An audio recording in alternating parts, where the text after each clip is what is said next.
Friends, welcome to my channel excellent coaching. Class 12 का chapter 6 चल रहा है, एटीट्यूड एंड सोशल कॉग्निशन। और इसमें जो आज का टॉपिक है हमारा वो है attitude and behaviour relationship. Attitude और बिहेवियर का आपस में क्या रिलेशनशिप होता है। जनरली हम किसी का एटीट्यूड उसका बिहेवियर देख के पहचानते हैं, क्योंकि हमें एटीट्यूड जो उसके माइंड में जो उसकी थिंकिंग है, जो उसका थॉट कंपोनेंट है और जो उसका अफेक्टिव कंपोनेंट है, वो हमें बिहेवियर के थ्रू ही नजर आता है। तो ये माना जाता है कि जो एटीट्यूड है वो बिहेवियर में नजर आता है। जैसे भी बिहेवियर होता है लोगों का, उनका एटीट्यूड भी वैसा होता है। लेकिन एक यहाँ पे बहुत बड़ी चीज है ये समझने वाली कि कभी कभी ना बिहेवियर एकदम कॉन्ट्ररी होता है, एकदम उल्टा होता है। उसके जिस तरह का एटीट्यूड होता है उससे बिहेवियर एकदम उल्टा होता है। जैसे लोग कोई पर्सन किसी को पसंद नहीं करता, माइंड में उसको लेके बहुत ज्यादा हेट्रेट है, किसी को नहीं लाइक करता है, लेकिन जब वो उससे मिलने आता है तो वो उससे बहुत प्यार से बात करता है, बहुत फ्रेंडली बात करता है। ठीक है, अब वहाँ पे क्या है, वहां पे वो जज नहीं कर पाएगा ना कि उसका एटीट्यूड उसकी तरफ इतना नेगेटिव है, लेकिन वो इतने अच्छे से उससे बिहेव कर रहा है। तो ऐसे जरूरी नहीं है कि हम लोग अपने सारे बिहेवियर में हमें हर तरह का एटीट्यूड नजर आए। हम कुछ बिहेवियर्स में तो अपना एटीट्यूड दिखाते हैं, कुछ बिहेवियर्स हम बिल्कुल उल्टा करते हैं जो हमारा एटीट्यूड होता है उससे।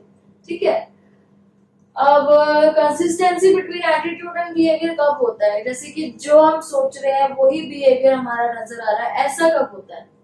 ऐसा तब होता है जब आपका एटीट्यूड कुछ ज्यादा ही स्ट्रांग है। कुछ ज्यादा स्ट्रांग एटीट्यूड है मींस आपका आप पूरा काम जो करते हो पूरी लाइफ में, आपकी जो पूरी लाइफ है सब कुछ उस एटीट्यूड के ऊपर ही बेस्ड है। जैसे सपोज आपका एक एटीट्यूड है कि आप जो है बहुत ज्यादा शांत टाइप के हो, बिल्कुल वायलेंस पसंद नहीं है, तो आपका हर चीज उसी के ऊपर बेस होगी, आपकी बातें उसके ऊपर बेस होंगी, आप जिससे दोस्ती कर रहे हो जिससे नहीं कर रहे वो सब चीजें उसके ऊपर बेस्ड होंगी, आप किस तरह की मूवीज देख रहे हो उसके ऊपर बेस्ड होगा। तो इतना ज्यादा स्ट्रॉन्ग एटीट्यूड है कि वो आपकी हर चीज में नजर आ रहा है, आपके हर बिहेवियर में नजर आ रहा है। तब ये दोनों चीजें कंसिस्टेंट दिखेंगी आपको। दूसरा, person is aware of his attitude. कभी कभी क्या होता है ना, हम लोगों को अपना एटीट्यूड पता ही नहीं होता किसी चीज के बारे में। जैसे सडनली आपसे आके कोई पूछ ले कि आप ये बताओ कि ये जो अभी जो मून लैंडिंग हुई है, चंद्रयान लैंड हुआ है, इसके बारे में आपका क्या एटीट्यूड है, क्या थिंकिंग है। अब कई लोग तो उसके बारे में कभी सोचा ही नहीं, उसकी कि क्या है, पॉजिटिव है नेगेटिव है, कभी कुछ ऐसे सोचा ही नहीं ना। तो कई बार तो एटीट्यूड हमें पता ही नहीं होता कुछ चीजों के बारे में, कुछ टॉपिक्स के बारे में तो हम बिल्कुल नहीं सोचते, कुछ लोगों के बारे में हम बिल्कुल नहीं सोचते, जो हमें लगता नहीं है कि हमको जरूरत है इतनी ज्यादा इसके बारे में सोचने की जिससे हमारा कोई काम रुक जाएगा। तो पर्सन को जब अपना एटीट्यूड पता ही नहीं होता तो फिर वो तो उस तरीके का बिहेवियर तो कभी नजर आएगा नहीं ना उसके बिहेवियर में, उस तरह का एटीट्यूड। तो यहाँ पे भी फिर ये चीज नहीं होती है कि आपका बिहेवियर अलग है एटीट्यूड अलग है। जब एटीट्यूड अवेयर ही नहीं है तो फिर वो चीज आएगी नहीं नजर। No pressure to behave in a certain way. कभी कोई प्रेशर ना हो किसी की तरफ से किसी पर्टिकुलर तरीके से बिहेव करने की। जैसे कि आपको ये ना बोला जाए स्पेशली कि आपने उसके साथ झगड़ा करना है जाके, या फिर आपने उसके बारे में गलत बोलना है। कोई अगर स्पेशली कोई प्रेशर ना डाल रहा हो तो आप कभी भी उस तरह का एटीट्यूड या उस तरह का बिहेवियर शो नहीं करोगे जो आपके मन में नहीं है। ठीक है, अगर कोई प्रेशर पड़ रहा है या फिर आपको किसी ने बोला है उस टाइम ऐसा करने का, या आप चाह रहे हो कि शायद मेरे को कोई, अगर मैं ऐसे नहीं करूंगा तो मैं भी आउट ऑफ प्लेस हो जाऊंगा, मेरे को सब अलग सोचेंगे। जैसे सपोज आप किसी ग्रुप में खड़े हो जहाँ पे सारे बच्चे जो है वो किसी रूल के अगेंस्ट हैं, और आप सिंगल हो जो सोचते हो मन में कि ये रूल तो इतना खराब भी नहीं है, लेकिन आप बिहेव उस टाइम वैसे ही करोगे क्योंकि आपके ऊपर एक प्रेशर आ रहा है कि भाई सब लोग ऐसा बिहेव कर रहे हैं, मैं अकेला अगर नहीं बोलूंगा तो मैं भी मेरे साथ अच्छा ना हो या मैं सबसे अलग हो जाऊं। Sometime behaviour decide attitude. Behaviour कई बार एटीट्यूड डिसाइड करता है, एटीट्यूड बिहेवियर नहीं डिसाइड करता। अभी तक हम ये देख रहे थे कि एटीट्यूड बिहेवियर डिसाइड करता है, कि जैसा हम सोचते हैं वैसा बिहेव करते हैं। कई बार बिहेवियर से पता चलता है एटीट्यूड कैसा है। जैसे हमने वो एग्जांपल पढ़ा था टेलिंग अ लाई फॉर $20। उसमें उनको एक्सपेरिमेंट पसंद नहीं था, उनको पैसे दिए झूठ बोलने के लिए। अब जिन्होंने $20 लिए उन्होंने तो रीजन बोल दिया है कि पैसे दिए थे इसलिए हमने झूठ बोला। लेकिन जिनको सिर्फ $1 दिए उन्होंने तो ये सोचा कि $1 के लिए हमने झूठ क्यों बोला, ऐसा तो हो नहीं सकता कि हम $1 के लिए झूठ बोलेंगे। तो उन्होंने अपना बिहेवियर ही देखा कि हमें एक्चुअली में इंटरेस्टिंग लग रहा होगा एक्सपेरिमेंट, इसलिए हमने बोला होगा। तो उन्होंने अपना एटीट्यूड चेंज कर लिया बिहेवियर के अकॉर्डिंग। क्यों? क्योंकि वो अदरवाइज वो अपने माइंड को ना एक कॉन्फिडेंस नहीं दे पा रहे थे कि हमने $1 के लिए तो झूठ बोला ही नहीं होगा ना, ऐसे तो हो ही नहीं सकता हम $1 के लिए झूठ बोले। तो उन्होंने देखा कि अगर हमारा बिहेवियर ये था कि हमने किसी को जाके बोला एक्सपेरिमेंट बहुत इंटरेस्टिंग था, तो दैट मीन्स वो सच्ची में रहा होगा, तो दैट मीन्स उन्होंने बिहेवियर के अकॉर्डिंग अपना एटीट्यूड बदला।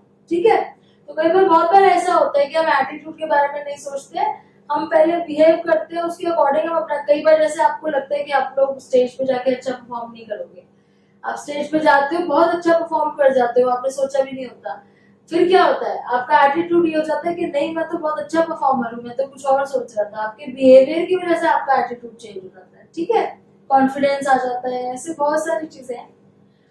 बिहेवियर इज नॉट इवेल्युएटेड, अगर आपका बिहेवियर कोई स्पेशली इवेल्युएट ही नहीं कर रहा है तो आप कोई ऐसा बिहेवियर दिखाओगे ही नहीं, या तो कोई ऑब्जर्व कर रहा हो, आपको लग रहा है कोई आपका बिहेवियर ऑब्जर्व कर रहा है, या कोई आपका बिहेवियर इवेल्युएट कर रहा है, आपको बता रहा है ये सही है ये गलत है, तो अगर कुछ ऐसा नहीं है तो फिर ऑब्वियसली आपका बिहेवियर एटीट्यूड इस तरह की कोई कंट्रोवर्सी नहीं आएगी आपके बिहेवियर में, आप जैसे सोच रहे हो बिहेव करोगे वैसे ही, स्पेशली अगर आपको बोला नहीं जा रहा कि आप गलत कर रहे हो। तो ये कुछ ऐसे पॉइंट है, या फिर हाँ ऐसा भी होता है कि कई बार आपको लगता है कि आप जो एटीट्यूड आपने रखा है उसकी वजह से लोगों का फायदा होगा, उससे कोई पॉजिटिव आउटकम आएगा, मेरा फायदा होगा, तो इस तरह का अगर आपकी थिंकिंग हो जाती है तो आपका जो बिहेवियर है वही रहता है जो आपका एटीट्यूड है। अदरवाइज कई बार ऑपोजिट भी हो जाता है, बिहेवियर कुछ और एटीट्यूड कुछ और। अब इसमें ना प्रिजुडिस एंड डिस्क्रिमिनेशन एक चीज बताई है। प्रिजुडिस होता है जब हम किसी के बारे में बहुत बायस सोचते हैं, हम अपने मन में एक थिंकिंग बना लेते हैं कि ये तो ऐसा ही है, जबकि उसका कोई प्रूफ नहीं है, हमने कोई रिसर्च नहीं करी, कहीं से सुना या देखा या कुछ भी था, बस हमने उसके बारे में एक जजमेंट बना ली कि ये लोग तो ऐसे ही होते हैं। ऐसे बहुत बार होता है, आप कभी किसी कास्ट के बारे में बोल देते हो, आप किसी कोई बीमार है उसके बारे में, बीमारी के बारे में बोल देते हो कि इस बीमारी में तो ये ऐसे ही करते हैं। तो बहुत सारी चीजें होती है, जेंडर के बारे में हो जाता है। अब जेंडर में जैसे ट्रांसजेंडर वगैरह के बारे में बहुत ज्यादा लोग कई बार नेगेटिव गलत सोचने लग जाते हैं। तो ये स्टीरियोटाइप है। स्टीरियोटाइप क्या है? जिसमें हम बहुत नेगेटिव सोचते हैं, जनरली नेगेटिव ही होता है, स्टीरियोटाइप पॉजिटिव नहीं होता है। हम जानबूझ के एक ही चीज जो सालों से चली आ रही है उसको आगे बढ़ाते रहते हैं और हम उसको चेंज करने की कोशिश नहीं करते। हम सोचते हैं कि भाई ये बात चली आ रही है तो यही सही होगी, तो हम बोल देते हैं कि ये लोग तो ऐसे ही होते हैं, तो वो नेगेटिवली बोलते हैं, हम ज्यादातर उसको स्टीरियोटाइपिंग बोलते हैं। डिस्क्रिमिनेशन हो जाती है उसकी वजह से। डिस्क्रिमिनेशन मतलब अलग अलग बिहेव शुरू हो जाता है, फिर दूसरे ग्रुप के साथ कैसे बिहेव करना है, अपने ग्रुप के साथ कैसे करना है, वो फर्क नजर आने लग जाता है बिहेवियर में, वही हमारा एटीट्यूड भी बन जाता है फिर। अब ये जो एटीट्यूड है प्रिजुडिस और डिस्क्रिमिनेशन वाला, इसमें कॉग्निटिव कंपोनेंट क्या है? प्रिजुडिस माइंड में थॉट है, कॉग्निटिव कि ये ऐसे ही होते हैं, ये थॉट है हमारे माइंड में, हम जो कभी बदलना नहीं चाहते, हम ढूंढते नहीं है कि ये गलत है या सही है, कहीं से सुनते हुए आ रहे हैं कि ये लोग ऐसे होते हैं तो हम वही मान लेते हैं। हमारा अफेक्टिव कंपोनेंट क्या आ जाता है? इमोशन, उसमें हेट्रेट आ जाती है, क्योंकि ये नेगेटिव ही होता है तो हम उनसे नफरत करने लग जाते हैं, उनकी कमियां निकालने लग जाते हैं। फिर बिहेवियर में कैसे नजर आती है ये चीज? क्योंकि ये एबीसी कंपोनेंट हमने पढ़े थे एटीट्यूड के। अब बिहेवियर में कैसे दिखेगा वो? जब हम उन लोगों से ढंग से बात नहीं करते, उनके साथ खाना पीना नहीं खाते, उनको घर में नहीं आने देते, चीजें नहीं हाथ लगाने देते, जैसे कोई बीमार होता है, जैसे कि एड्स को लेके बहुत ज्यादा वो है कि जिनको एड्स होता है तो लोग उनसे दूर भागते हैं। तो कास्ट सिस्टम हो गया, जेंडर हो गया, इलनेस हो गया, कुछ भी ऐसी चीज है जिसके पीछे डिस्क्रिमिनेशन हो रहा है लोगों के साथ, उनको साथ में नहीं लेके चल रहे हैं, तो वो बिहेवियर में कैसे दिख रहा है? क्योंकि उनके थॉट प्रोसेस में और अफेक्टिव कंपोनेंट में प्रिजुडिस और डिस्क्रिमिनेशन चल रहा है, और ये कितने सालों से होता आ रहा है, एक स्टीरियोटाइप हो चुका है जिसको कोई बदलना नहीं चाहता, और बहुत कम लोग हैं जो बदलते हैं। अब इन सब चीजों से क्या होता है? कॉन्फ्लिक्ट होता है, झगड़े होते हैं, आपस में वॉर हो जाता है, इतने बड़े बड़े वॉर हो जाते हैं, झगड़े हो जाते हैं, कॉन्फ्लिक्ट हो जाता है, काफी सारे झगड़े हो जाते हैं।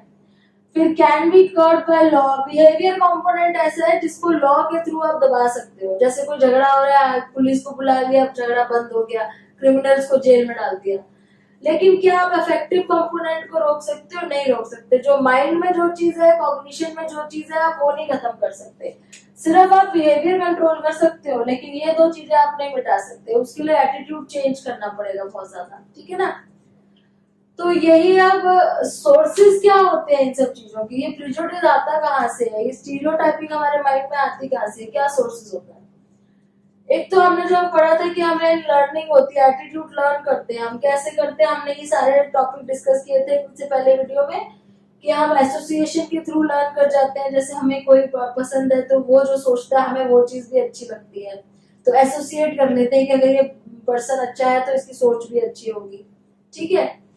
रिवॉर्ड और पनिशमेंट से लर्न हो जाता है कि हमें अगर कोई चीज सोच के रिवॉर्ड मिल रहा है, जैसे हमने किसी ग्रुप की बुराई करी और सब लोगों ने हमारे लिए तालियां बजा दी, तो हम उस ग्रुप की हमेशा ही बुराई करेंगे, ये भी नहीं सोचेंगे कि हम जो बोल रहे हैं वो सही है या गलत। और अगर हमें पनिशमेंट मिलती है तो हम नहीं करेंगे। तो रिवॉर्ड और पनिशमेंट से भी हमारा एटीट्यूड बन जाता है। मॉडलिंग, दूसरों को कॉपी कर करके, भी सब लोग कर रहे हैं तो हम भी वही फॉलो करेंगे।